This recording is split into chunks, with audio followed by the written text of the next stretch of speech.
Good day, students. On this clip, we're going to be going over two examples on the arithmetic series. So let's go ahead and write down instructions for question number one. So for question number one, you're to find the sum.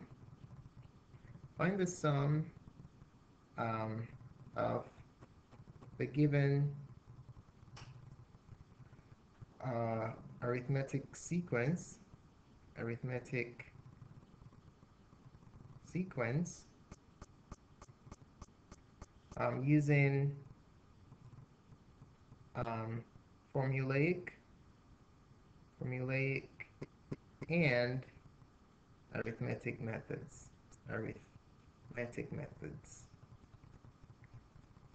All right, so we're going to compute the value of the sum of the arithmetic sequence using two methods. And if our answers agree, that shows that in fact that our result is correct, okay? All right, so method one, we're going to do find the sum using the formulaic approach, okay? Formulaic method. All right, so the formulaic method involves the use of the formula for the sum of an arithmetic sequence or the formula for arithmetic series to compute the sum of a sequence. Okay, so the formula is S sub n equals n over 2 times a1 plus an.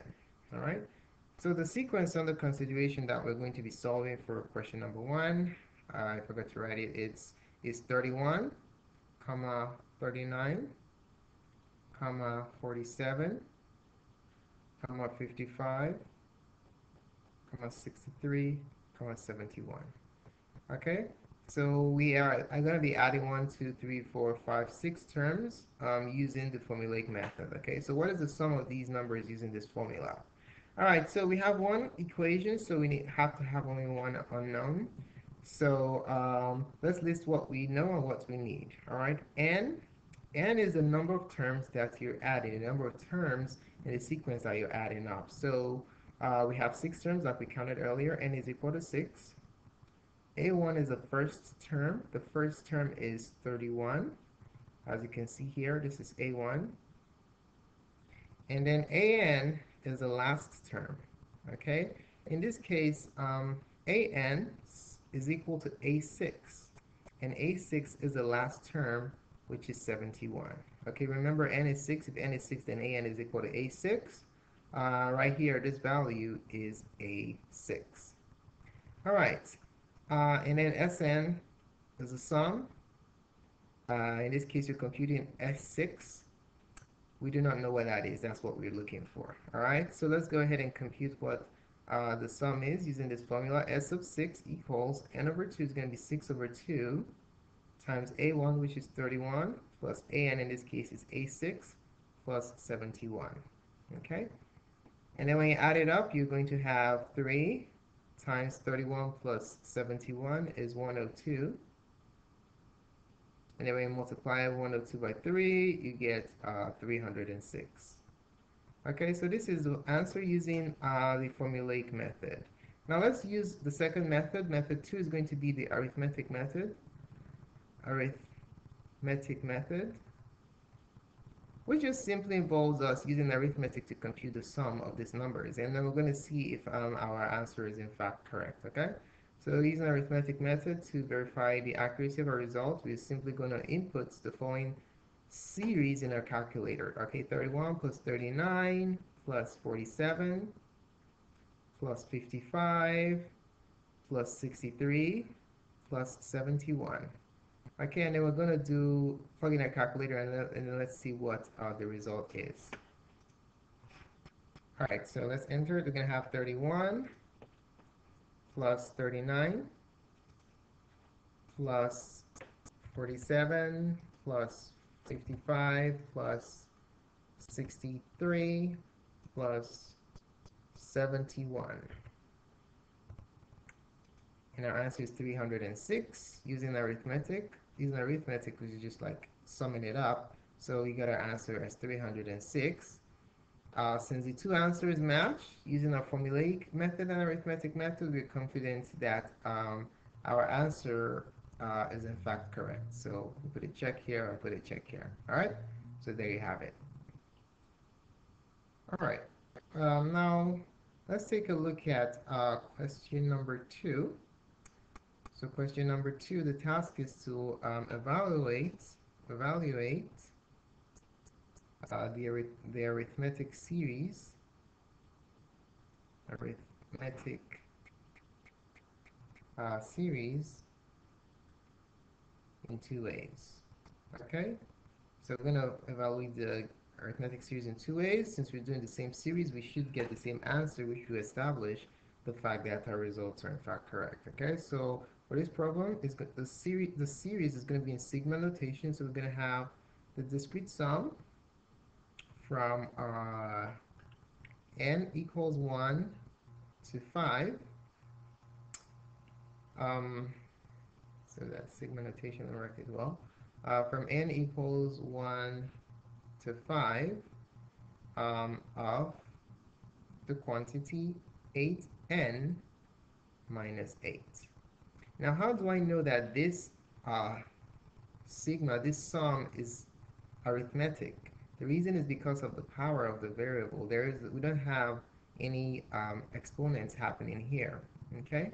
If you had the variable as an exponent, then in that case it would be a geometric series. But the variable is being multiplied by a constant here. It's not an exponent, so it's going to be an arithmetic series. So you can look at 8n as 8 being added to itself n times. Okay, so let me just illustrate that to you real quick.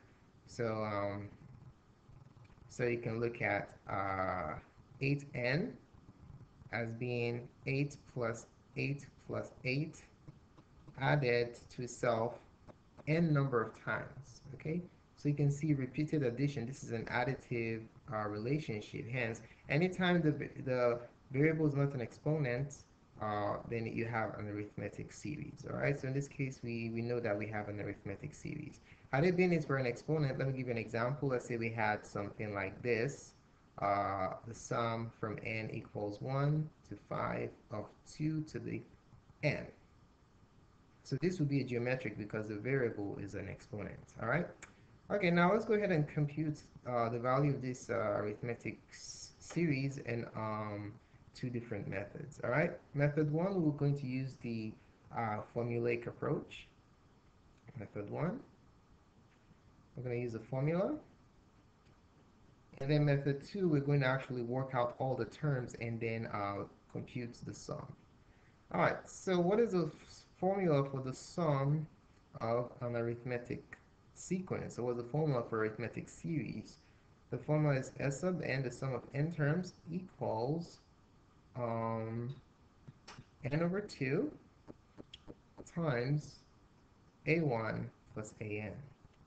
Okay? All right, so how many terms are there here? Let's start from n. What is n? Well, n is going from 1 to 5. So how many numbers are there from 1 to 5? The number of numbers from 1 to 5, you can count your fingers, or you can simply do 5 minus 1, which is the total number of numbers from 1 to 5, excluding 1, plus the first number, which is 1. Okay? So if you subtract the lower bound from the upper bound and add 1, that tells you the total number of numbers to that there is, okay? That there are.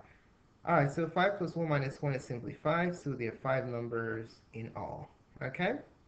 All right, A1 is the first term. So you get the first term by plugging in the starting point or the lower limit of the sum into your variable. So I'm going to plug in 1 into the expression or the quantity. All right, so we're going to have 8 times 1 minus 8. Okay, minus 8. So that's going to give us 8 minus 8, which equals 0. So that goes A1. An in this problem is an nth term. So we're going from 1 all the way to 5. So an is actually equal to a5, because notice we established that n equals 5. An is equal to a5, which equals what you get when you plug the upper limit into your expression right here. So I'm just going to plug in the upper limit of my sum. into the variable. Okay, so with that, I'm going to have 8 times 5. 8 times 5 minus 8. All right, so 8 times 5 minus 8 will give us 40 minus 8, which equals 32. Okay, all right, now we're ready to compute the sum. The sum, S sub n, is going to be S sub 5, because we're adding up 5 terms. So it's going to be 5 over 2 multiplied by a1, which is 0, plus an, which is 32. So that equals 5 over 2 times 32 over 1. 2 goes into itself once, and 2 goes here 16. 5 times 16 equals 80. So there goes the sum of the first 5 terms of the arithmetic series given by this expression right here. So there goes your result. All right, now what we're going to do next is use another method to ensure that our result is in fact correct. So method 2 is more arithmetic. Okay, method 2 is arithmetic. We're going to compute the sums and then add them like we're adding numbers. All right, so arithmetic. All right, so we're going to start from a1 all the way down to a5.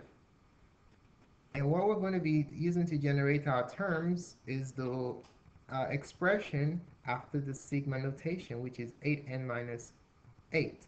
So a sub n is basically 8n minus 8. Okay? All right, so let's figure out what all the terms are from 1 to 5. So a1, the first term is 8 times 1 minus 8, which equals 8 times 1 is 8 minus 8 equals 0. A sub 2 is the second term, which is 8 times 2 minus 8. 8 times 2, using the order of operations, you multiply first, is 16 minus 8 equals 8. Okay?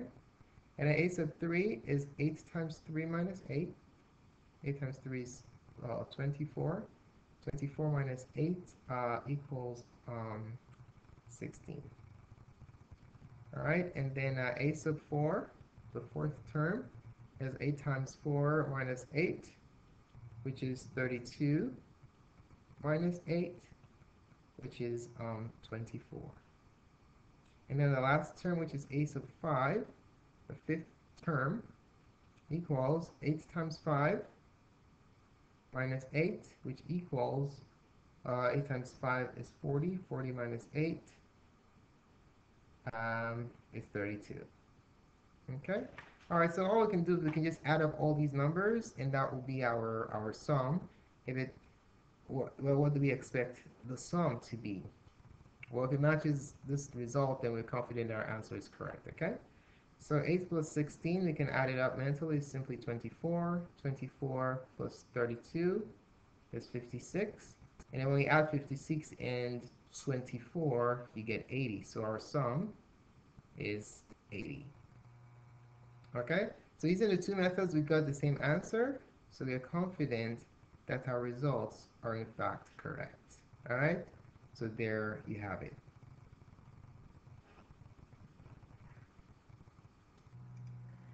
Thanks so much for taking the time to watch this video. Or you can feel free to subscribe by clicking here. Please post a comment to let me know what you think about this presentation. You can also click like if you liked it. More clips can be found on notgoodserved.com. Thanks again, and have a wonderful day.